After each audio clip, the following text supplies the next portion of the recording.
כפרה עליו. זה החיים של הילדה הזאת בבריאה. נשמה, אין שנייה לה, אין. אם יגידו לי שיש, אני אגיד לשקר.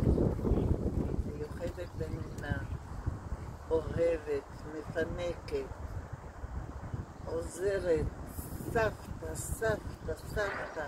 לפעמים היא חונקת אותי, אני לא יכולה להגיד לה כמה שהיא רוצה לעזור ולתת. אין. זו ילדה בלי האמרה. משמיים זו מלאך.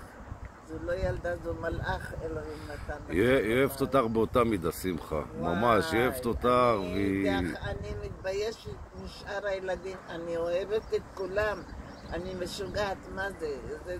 הם אחים, הנכדים, הנינים האלה מחיים.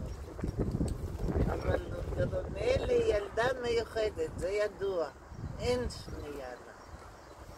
פתאום, היא רק תראה אותי, אני קמה מהמיטה, פופ, היא כבר באה, מה בא?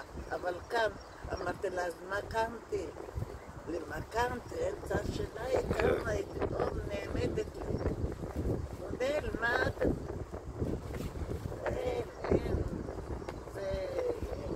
מה שאני אגיד זה כלום.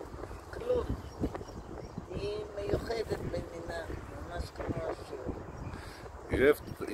היא אוהבת אותך ברמה כזאת, כי את מישהי קטנה, את איתה, את דואגת לה המון. כן, נכון.